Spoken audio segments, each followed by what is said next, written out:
तो दोस्तों मेरे सामने आप देख सकते हो एमपी बोर्ड 10th क्लास की मार्कशीट है, वो भी 2023 की, जहां पर आप देख सकते हो ये जो स्टूडेंट है फेल हो चुका है और अगर आप पास हो चुके होगे और अगर आपका फर्स्ट नंबर आया है तो वहां पर लिख के आएगा पास इन फर्स्ट डिवीजन, या फिर अगर आप सेकंड आए हो तो वहां पर लिख के आएगा पास इन सेकंड डिवीजन, और अगर आपकी सप्लीमेंट्री आई है तो यहाँ पर लिख के आएगा सप्लीमेंट्री, और अगर आप फेल हो चुके होगे तो यहाँ पर लिख के आएगा फेल। चलिए अब बात करते हैं कि आप यहाँ पर देख सकते हो रिमार्क में FLDTH लिख के आ रहा है, तो इसका क्या मतलब होता है। तो दोस्तों मैं आपको बता देता हूँ, इसका मतलब होता है फेल इन थ्योरी, मतलब आप थ्योरी में फेल हो चुके हो। मैं आपको अच्छी तरीके से समझा देता हूँ कि आपके जो मार्क होते हैं वो दो प्रकार से काउंट यहाँ पर किए जाते हैं, पहला प्रैक्टिकल का और दूसरा है थ्योरी। एक और ज़रूरी बात बता देता हूँ कि बाई चांस अगर आप यहाँ पर प्रैक्टिकल में फेल हो जाते हो और आप यहाँ पर थ्योरी में पास हो जाते हो तो आप यहाँ पर पास माने जाओगे। तो घुमा फिरा के आपको थ्योरी में तो सभी सब्जेक्ट में पास होना जरूरी है।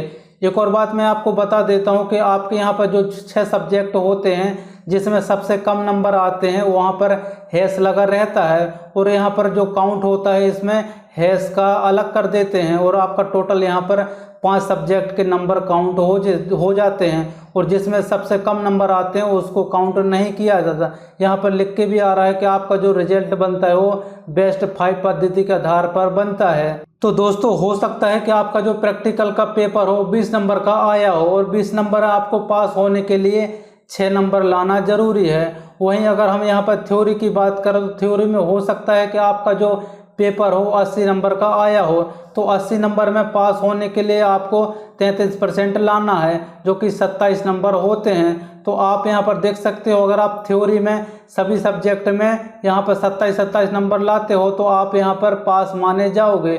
लेकिन आप यहाँ पर देख सकते हो ये जो स्टूडेंट है यहाँ पर कौन कौन से सब्जेक्ट में नंबर कम लाया है, 27 नंबर से कम। पहला है इंग्लिश का, और दूसरा है मैथमेटिक्स का, और तीसरा है साइंस का। मतलब ये जो स्टूडेंट है वो 3 सब्जेक्ट में फेल हो चुका है, वो भी थ्योरी में।